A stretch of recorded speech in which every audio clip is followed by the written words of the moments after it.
अरे साले साहब, जरा मुझे टीवी का रिमोट तो पकड़ाना, अब मुझसे उठा नहीं जा रहा और IPL शुरू होने वाला है। हाँ। क्या जीजा जी, सामने पड़ा रिमोट भी आपसे उठाया नहीं जा रहा? सारा दिन बस टीवी देखते रहते हो। मैंने कितनी बार कहा है कि आप मेरे साथ ऑफिस चला करिए। अच्छा बेटा, अब हमारे ये दिन आ गए कि तुम सिखाओगे हमें। अरे जाओ जाओ, अपना काम करो। दीपक जानता था कि उसकी बातों का मुरारी लाल पे कोई असर नहीं पड़ने वाला। फिर वो वहाँ से चला जाता है। बड़ा आया था मुझे ज्ञान बांटने। फिर मुरारी लाल टीवी देखने में मग्न हो जाता है। अरे कोहली आउट, कभी तो IPL में चल जाया कर। हाँ? मुरारी लाल पैसे और मौज मस्ती से बढ़कर दुनिया में किसी और चीज को अहमियत नहीं देता था। वो उल्टे सीधे कामों में अपना सारा दिन बिता देता था। घर का एक दामाद होने के कारण कोई उसे कुछ नहीं कहता था। फिर एक दिन मुरारी लाल अपनी सास से कहता है, अरे सासू माँ, आज मैं बाजार जा रहा हूँ, एक लैपटॉप लेने की सोच रहा हूँ।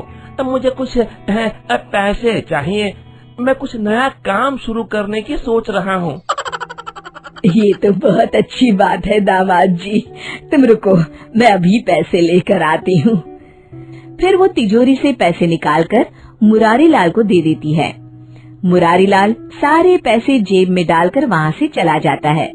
शाम को मुरारी लाल सोफे पर बैठा PUBG खेल रहा होता है।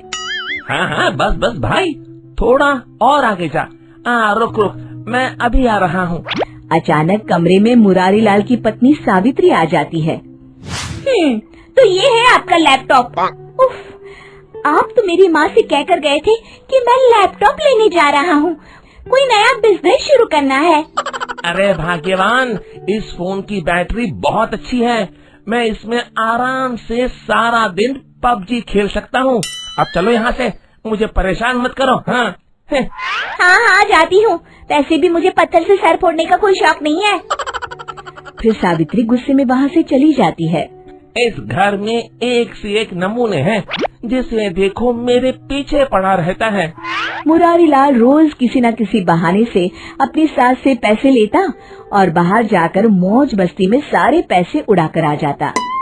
एक दिन उसके ससुराल का पुराना वकील उनके घर आता है और मुरारी लाल की सास से कहता है, माँ जी, मैं अगले हफ्ते प्रॉपर्टी के सारे पेपर बनवा कर ले आऊंगा और दीपक बेटा के दस्तखत करवा कर सारी प्रॉपर्टी उसके नाम करवा दूंगा।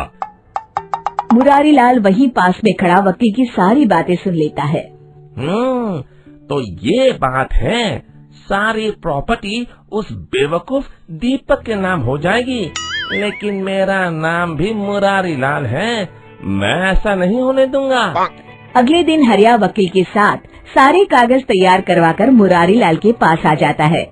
मुरारी लाल उसे लेकर अपनी सास के पास जाता है और सास से कहता है, माँ जी, मैंने फैसला कर लिया है कि अब से इस घर की सारी जिम्मेदारी मैं अपने कंधों पर उठाऊंगा। बस ये कुछ कागजातों पर आप अपने दस्तखत कर दीजिए। अरे बेटा मुरारी, इसी दिन का तो मुझे कब से इंतजार था। आज मैं बहुत खुश हूँ। तुम जैसा चाहोगे वैसा ही होगा। मैं अभी इन कागजातों पे दस्तखत कर देती हूँ। कागजातों पर दस्तखत होते ही सारी प्रॉपर्टी मुरारी लाल के नाम हो जाती है। अगले दिन मुरारी लाल दीपक से कहता है, दीपक, कल से तुम्हें दफ्तर जाने की जरूरत नहीं है, मैंने नए लोगों की भर्ती शुरू कर दी है। तुम अपने लिए कहीं और नौकरी ढूंढ लो, और हाँ, रहने के लिए भी कोई दूसरी जगह देख लो। तभी वहाँ मुरारी लाल की सास आकर कहती है, ये सब तुम क्यों कर रहे हो बेटा मुरारी? मुझे तुमसे ये उम्मीद नहीं थी, हम तो तुम्हारे अपने हैं। अरे माँ जी, मैं तो सिर्फ पैसों को अपना मानता हूँ, पैसा है तो सब कुछ है, और वैसे भी ये सब मैं अपने अच्छे भविष्य के लिए ही कर रहा हूँ। तभी मुरारी लाल की पत्नी सावित्री गुस्से में कहती है, सुनो जी, मेरी माँ और भाई अगर इस घर को छोड़कर जाएंगे तो मैं भी उनके साथ अपने बेटे को लेकर चली जाऊंगी। आप अच्छी तरह से सोच लीजिए। लेकिन सावित्री की बातों का मुरारी लाल पर कोई असर नहीं पड़ता।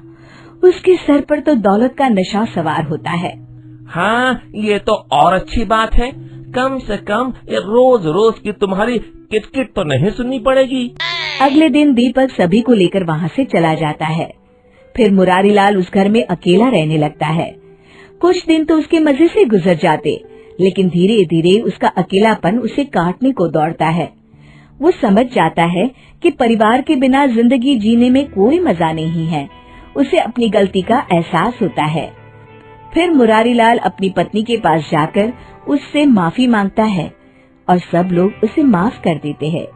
तभी मुरारी लाल का साला कहता है, जीजाजी माफी मांगते अच्छे नहीं लगते। इस काम के लिए हम साले हैं ना। शिक्षा, हमारे रिश्ते पैसों से कहीं अधिक मूल्यवान होते हैं। हमेशा उनकी